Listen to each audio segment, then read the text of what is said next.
साथियों, किस्मत मेरी मुट्ठी में नामक वीडियो में आपका हार्दिक स्वागत है। साथियों, पिछले 2 वीडियोज़ में मैंने आपको बतलाया था कि मृत्यु का पूर्व आभास कैसा होता है, अर्थात जिसकी मृत्यु नज़दीक आ गई हो उससे पहले शरीर में कुछ ऐसी अवस्थाएं होती हैं जिससे कि पता लग जाता है कि अब हमारी मृत्यु निश्चित है और कब होने वाली है, पास में ही है। तो साथियों, हमारे जो पूर्वज हैं वो इस चीज़ को अन्वेषण करके यानी कि खोज करके उन्होंने पता लगाया और हमारे तक पहुंचाया, हम आप तक पहुंचा रहे हैं। उन्होंने खोज की और आज के विज्ञान भी खोज ही करते हैं, अर्थात खोज का मतलब होता है कि पहले से ही किसी ने उसको किया है, उसको सिर्फ खोजा है, बनाया नहीं है, खुद का निर्माणाधीन नहीं है। उन्होंने सिर्फ खोजा है, अर्थात जो चीज़ गुम हो चुकी है उसको ही खोजा है। तो साथियों, हमारे महापुरुषों ने, हमारे साधु संतों ने, पूर्वजों ने जो भी बतलाया है, मृत्यु का पूर्व आभास बतलाया है। यूँ तो मृत्यु सबकी किसी न किसी दिन होनी ही है, लेकिन इस वीडियो के माध्यम से आप पता लगा सकते हैं कि हमारी मृत्यु नज़दीक तो नहीं है कहीं। अगर नज़दीक हो तो सावधान हो जाइएगा और अपना जो है जीवनचर्या जो भी है आगामी जन्म के लिए तैयारी कर लीजिएगा। तो देखिए साथियों, ये तीसरा वीडियो है, मैं आपको बतलाता हूँ। आपका समय ना खराब करते हुए मैं आपको और भी इसके गुण बतलाता हूँ क्या क्या होते हैं। देखिए, जिसकी नाक टेढ़ी हो गई हो, कान नीचे की ओर को ढल गए हों और नेत्रों से पानी बहता हो, चाहे एक नेत्र से अथवा दोनों से बहता हो, ऐसा मनुष्य शीघ्र मृत्यु को प्राप्त होता है। इसके अलावा स्नान करते ही जिसकी छाती का जल एवं हाथ और पैर तुरंत सूख जाएं, वह अधिक से अधिक 3 माह तक जीवित रह पाएगा। इसके अलावा जिसको तेल, घी और दर्पण यानी कि जिससे चेहरा देखते हैं वो दर्पण और जल में अपनी देह मस्तिष्क रहित दिखे, वह 30 दिन में समाप्त हो जाएगा। इसके अलावा जिस मनुष्य का वीर्य, मल, मूत्र और छूत एक साथ निकलें तो समझ लेना चाहिए कि उसकी मृत्यु का केवल 1 वर्ष ही शेष रह गया है। इसके अलावा देखिएगा, जिस मनुष्य का मूत्र, मल एवं वायु एक साथ चलते हों, उसकी मृत्यु में केवल 10 दिन शेष रह गए, ऐसा समझना चाहिए। इसके अलावा जो व्यक्ति शीतल चीज़ों को गर्म समझता है और गर्म चीज़ों को शीतल समझता है, या जो गर्मी के समय सर्दी और सर्दी के समय गर्मी मानता है, वह ऋषियों और प्राचीन वेदों के मत से अपनी आयु पूर्ण कर चुका समझ लीजिएगा। इसके अलावा सुश्रुत में लिखा है कि जिसके शरीर में शीतल फुंसियाँ हों और वह जलन से पीड़ित हो, अथवा जिसका शरीर छूने में बहुत गर्म हो तथा वह सर्दी से कांपता हो, तो समझ लेना चाहिए कि ऐसे मनुष्य की मौत निश्चित है। जिस मनुष्य के शरीर में चोट लगे या कोई चीज़ छिद्र में चुभे, शरीर में चुभे, लेकिन उसको दर्द महसूस ना हो, एहसास भी ना हो, तो ऐसा मनुष्य निश्चय ही मृत्यु को प्राप्त होने वाला है। इसके अलावा देखिए, जिस मनुष्य के शरीर पर असल में धूल तो ना गिरे, लेकिन वह समझे मानो उनका शरीर धूल से भर गया है, समझ लीजिए वह मरने ही वाला है।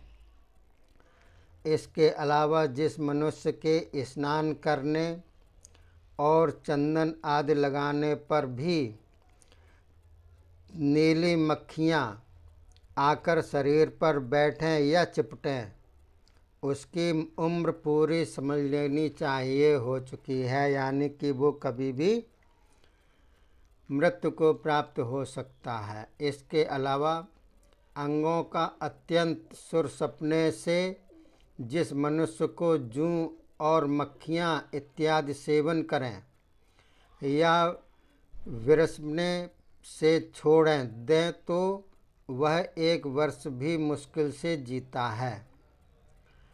इसके अलावा जिसके शरीर में एकाएक खुशबू या फिर बदबू पैदा हो जाए, उसकी मृत्यु पूरी हो गई, समझ लीजिएगा आने वाली है मृत्यु, उसकी उम्र उसकी पूरी समझ लीजिएगा, मृत्यु उसकी नज़दीक ही है।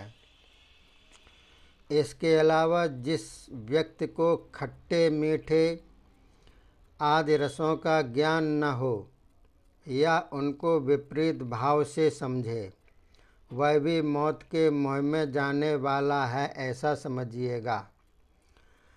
इसके अलावा देखिए,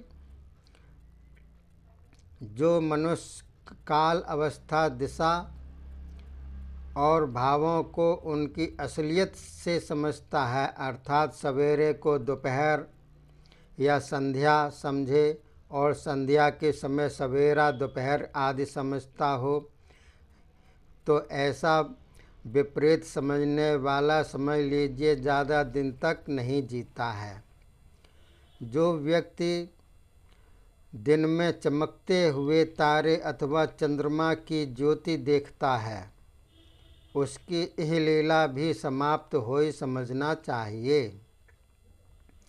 इसके अलावा देखिए, जिसे सब कुछ जलता हुआ या डूबता हुआ दिखे और ऐसा हकीकत ना भी हो, ऐसे मनुष्य की मौत पास ही समझनी चाहिए।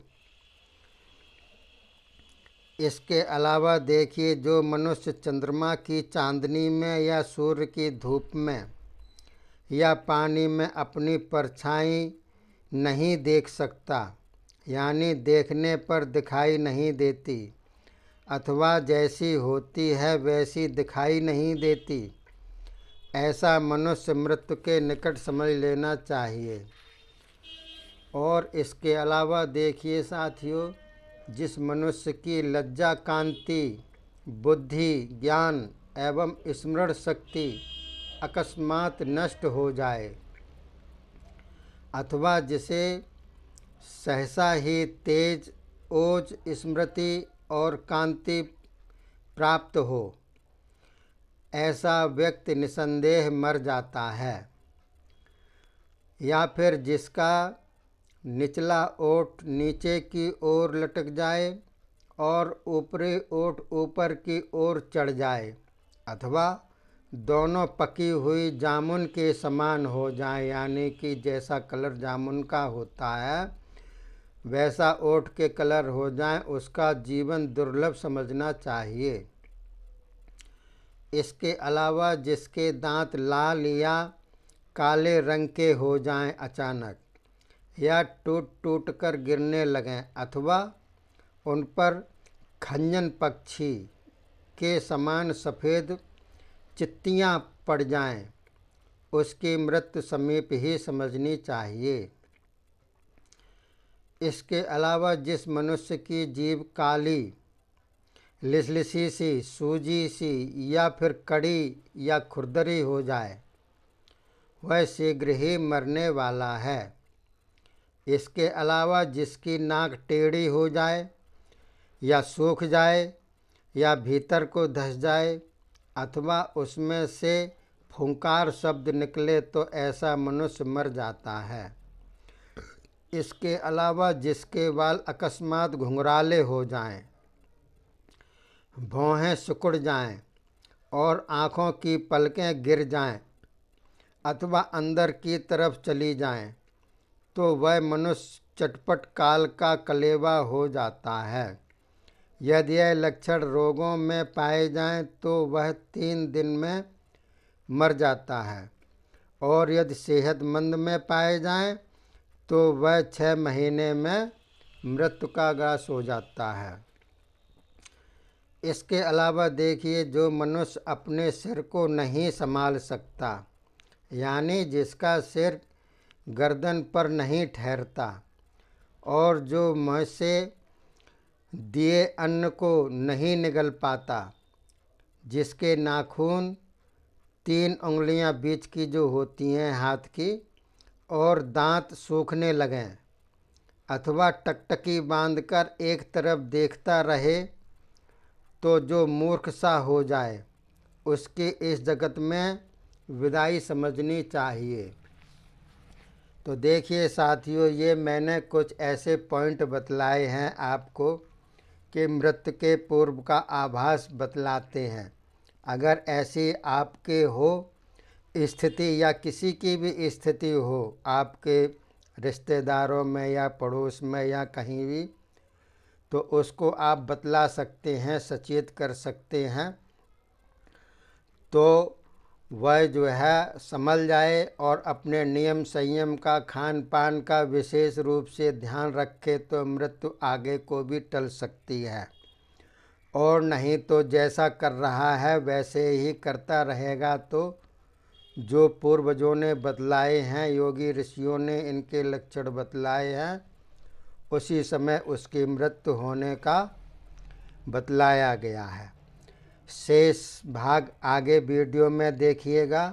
अगर ये वीडियो पसंद आए तो लाइक कीजिए, सब्सक्राइब कीजिए और शेयर कीजिएगा और मेरा हौसला अफजाई कीजिएगा। तब तक के लिए अपनी वाणी को विराम देता हूँ। जय हिंद, जय भारत।